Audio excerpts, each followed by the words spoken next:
We beat a really good basketball team, a team that's been challenged already in the preseason. We've already played Purdue, Houston, and Michigan, and so we knew going into this game it was going to be tough. We were going to have to compete for 40 minutes, and I'm just really proud of our guys for making the plays they had to make down the stretch of the basketball game, considering we had a 15-point lead, and then they kept fighting like we knew they would, and made it pretty much a tie ball game. And our guys made the plays they had to make at the end of that to win, and I'm happy for them. I mean, I'm sure when you have a double-digit lead, you don't want to give that up. But knowing that you won the game, are there positives to be in situations like that? Because conference games may be like this. Absolutely. That's what we expect in conference. That's why we're playing the teams we're playing. There's not a team that's really on our schedule that we didn't feel would give us a challenge in some kind of way, whether it's a smaller team, small ball, whether it's big teams, whether it's on orthodox defenses like this team plays right here. We wanted to challenge ourselves, and true road game, neutral site game. You look at our schedule. We have games across the board, but I think they all can help us. And tonight was a huge help for us because we're going against a great coach, great system, and our guys are going to need to make plays to win. And I thought they did. I was very proud of them because you have a 15-point lead under 12 minutes to go in the game, and all of a sudden it evaporates. That can be a challenge. And we were on the other end of that just a few nights ago on the road ourselves, and we were able to come back and win. And so I thought our guys did a really good job when it got down to a tie ball game of making the plays they needed to make defensively and offensively. Coach, you kind of touched up on the 15-point lead. Oakland went on a 15-3 run midway through the second half. I mean, what are the steps that you give the team and the messages that you give to stay in there and survive that run? And how do you look to avoid those for the future? Well, we have to make sure it's going to be done on the defensive end. Period. I mean, you're going to have to get stops. I mean, when people are making runs, the only way you can stop them is to defend them and make them miss. And I thought we did it in timely, moments at the very end of the game. And that's when it's going to count the most. Our guys were at their best, and guys stepped up, made big free throws. Guys stepped up, made big stops, and that's what you have to do. And I'm really proud of them, like I said, for that effort. Between the Texas A&M win and then this one against Oakland, just two down to the wire gritty wins. What does that do for the confidence of the team? Well, it's going to help us grow. I mean, having our guys be in these situations this early, we expect every conference game to be similar. I think it's great preparation for that. And playing against different systems, like I said, different styles, is also going to help us because different teams that we'll play in league, they'll have different styles. And so I want our guys to face different challenges, and I want us to understand how we can be successful. And I thought they did a good job of that today. Coach, Oakland is a scrappy team. They're well coached. They got into some of their sets. How is it to be able to play an out-of-conference team early in the year, just to kind of work on defense and different things that you want to see your club improve on? Well, it's hugely important to face teams, like I said, that play unique systems, that are well coached, that they execute extremely well. I think it's good for our guys to see that and compete against it. One, because they're things that we want to clean up and get better at. Now you got examples of it from another team. Two, I mean, they have very talented players. So, going into the game, I had scouted a number of their guys, and I'm looking at them, I'm going, these guys are very impressive. So we're going to need to make sure that we, have a healthy respect for what they can do out there on the floor. And I think our guys have that respect for them because of what they were able to see them do. Coach, Jermichael Stillwell tonight with that double-double. I mean, how important was he for this win? He was huge. He was relentless. You're talking about 14 rebounds, 6 offensive. He was just relentless, and that's what we needed from him. And he and Themis both. I mean, I thought played really well. Oakland knocked them out of the conference tournament last year, so for them to get this win is really meaningful because they didn't get a chance to close out last year by making it to the NCAA. Oakland knocked them out, so. It was a great, win for us, but also I'm really happy for those guys to have an opportunity to kind of get a win against them. Picked up a couple technical fouls late in the first half there. Just what were you hearing there, and what can the guys learn from that situation going forward? We have to control our emotions. We can't get lost in those things in the game. Get lost in the game. Don't get lost in all the antics around the game. And I think, we had a couple guys that got lost in some of the antics around the game, things that are happening that have nothing to do with us, defending or rebounding or making a shot. And those are things you need to get lost into. And so we're going to continue to work on that. We can't be picking up technical fouls like that. Those are personal fouls, they're technicals. And that doesn't represent, who we are as a program. And so that's not who we are. And so have them guys understand that what I want is I just want to play hard, play with class. And so that's what I'm looking forward to those guys doing, because they're all capable of doing those things and they're terrific players. Johnny, JaMychal's been a double-doubles machine, during his time at Milwaukee. When you see what he did tonight, is that kind of what you'd like to see out of him for the rest of the season, is to try to develop into that kind of player? No, absolutely. I know every night's not going to be the same. I mean, this game is very, very competitive, and matchups, like I always say, styles makes fights. And so this system right here I thought was really good, and he was able to take advantage of some things he does very well.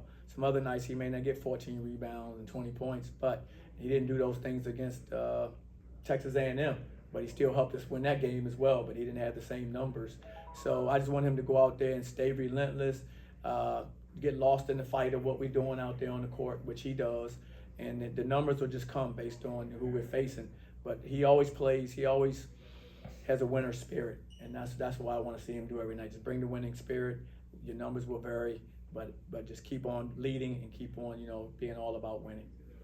Coach, you talked about Oakland's length of the head coach's length of tenure there at the school. Where did you see his experience and leadership show most in the game? I just thought he did a really good job of coming out of timeouts with what they executed. I thought he did a good job. Came out of timeouts, switching up some of his defenses, which were really good, timely situations where we needed to score or we needed to stop. They come out with specials that he had to try to get a basket. So no, I thought he did a good job. Trying to exploit situations on the court. Just watching him on the sideline. But that's what experience does for you. He's very experienced. He's been in these situations a million times. And I thought he did a good job. You've seen through these early games how important shooting is to this team's offensive identity, but how critical was it to be able to see and feel a game where you don't shoot the ball particularly well and still find a way to get a win? I'm not happy about the fact we didn't shoot it well the way we think we're capable of, but I am, excited that we were able to find a way to win, not making shots the way we have, most of this, early part of the season. Because that's the reality of it, man. You're not going to shoot the ball great every night. None of us can. No team can. You have to understand what do you have to do to be successful when it's not going in for you. And so we'll have a lot of tape to be able to show our guys and watch things where we can talk about situations now where it wasn't shooting that got us to win. It was our ability to defend, get key stops, rebounds. And so those are things that we can build off of. Kind of on that point, do you feel, maybe we're still making too much of the newness of this team, but do you feel as you guys get more games under your belt that this team is embracing the defense that you envisioned for them? No, absolutely. I think they're embracing it. It's just a process of getting better at it. I thought tonight, this team did a really good job. They shot a good percentage from the field, from 2 and 3. And I thought we were kind of trending in the right direction after the last few games. And now we have to get better. We have to keep on moving forward. But the only way you can do that is to be in games like this, learn from them, and keep pushing their buttons to help us become a better defensive team. What does it say about your depth when you just you look around, like the A&M game? It was Burks and Pacheco. Of course, Riley Klugel's been there all season. Tonight it's JaMychal with the big game offensively. You talked about this is one of the deepest teams you've had, and it's showing up through the first part of the season. No, definitely, and that's what we want to be. We want to be a team that on any given night, any of these guys can step up and have their moment. And I want all our guys believing in themselves and their ability to do that because they can. The worst thing can happen for us is you have a night where some guys you're counting on not producing, to their level, and no one else is ready to step up in those roles. I think this season we've had guys showing their willingness to step up when some guys may not have it going in a half or have it going in a certain game. And I want our guys to know that we believe in them so they can continue to do that, and not lose confidence because you may not be playing 30 minutes tonight. You may have only played 5 minutes tonight. That doesn't mean you may not play 25 or 30 another night. Just be ready for your opportunity to help, and we'll control the minutes. You just be ready for your opportunities.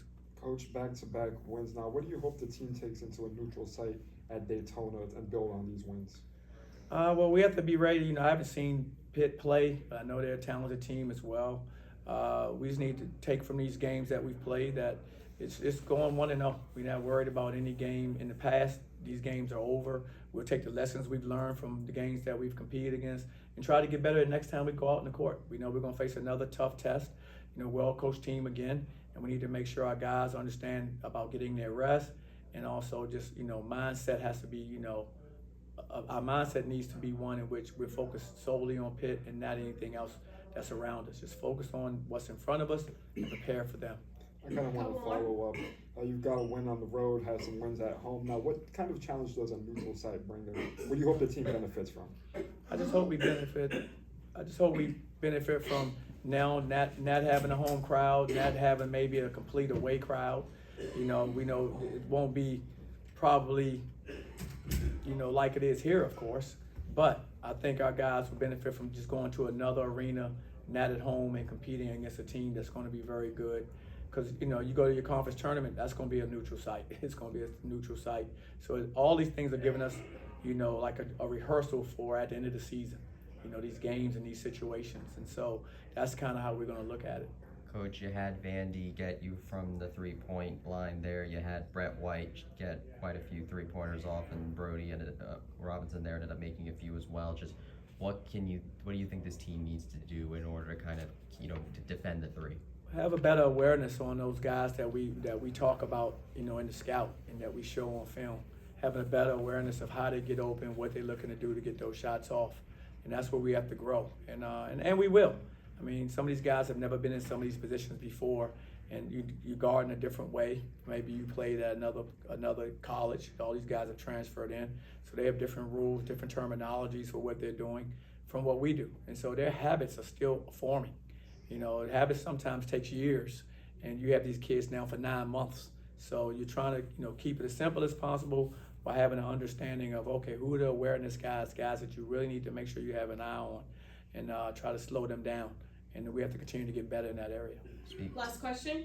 Speaking of growth, I remember last time we talked, you mentioned John Bull was a puppy, not a dog yet, but a puppy. But these last 2 games, he's really stepped up offensively, but he's gotten a bit of foul trouble. Just what have you seen from him over these past 2 games? He's growing. You know, he's getting better and better. You know, like I said, that's, you know, with experience, you know, we expect him to improve because he just needs to be out there and gain experience. And sometimes it's tough because, you know, these guys they're playing against the juniors, seniors.